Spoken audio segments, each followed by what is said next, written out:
Welcome back to Planet Podcast. This is going to be about GameStop stock. Now, a lot of you have followed GameStop since its epic rise to about $600 a share just over a year ago, along with the rise of AMC.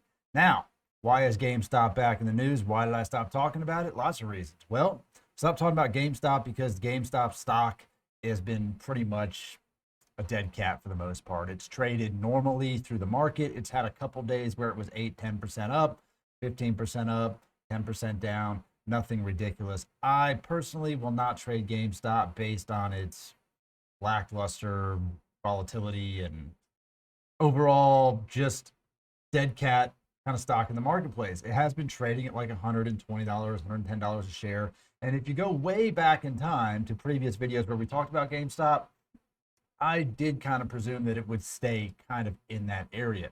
And that GameStop actually as a company would elevate its actual business model to try to match the current share price of the stock, right? Because technically still way overvalued.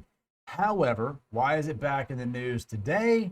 That is because GameStop is doing a stock split, a 4-for-1 stock split. Why are people freaking out about this? Because A, they have no idea what that means, and B, they have no idea what that does to the actual stock. So if you follow people on social media or people on YouTube or Twitter or something like that, or maybe even TikTok, and say, oh, the mother of all short squeezes is incoming, they're going to do that. It actually changes absolutely nothing about the valuation of the company. Basically, if GameStop is trading at, let's just say $100 a share, I can actually pull it up here. Currently trading at $127 a share, and you own a single share of GameStop, you're going to own 4 shares at that number divided by 4. So at its current market value, you're looking at $31.75 a share. You'll just own 4 shares instead of 1. Now, what does that do to the options contracts? Well, it kind of does the exact same thing. Instead of you owning 1 contract with an expiration or a strike price at 137, you're going to own 4 of them at a lower strike price, and the actual value of the contract will be cut in half by 4. Now, they do it that way, or they could actually take it and make the options chain, which is more complicated, and say, all right, let's say you paid $100 for strike price A. Now that strike price at $130 is now going to be $32. Your contract price is still $100, whatever that nonsense makes it a lot more complicated. So what they actually end up doing is just dividing everything by 4. This is going to put more shares of GameStop in the marketplace. There are technically more shares. They're doing a 4-for-1 split, 4 times the share. So it's almost like a dilution, except everyone who currently owns them just owns more of them. The actual equity and overall cost of the stock is really the same.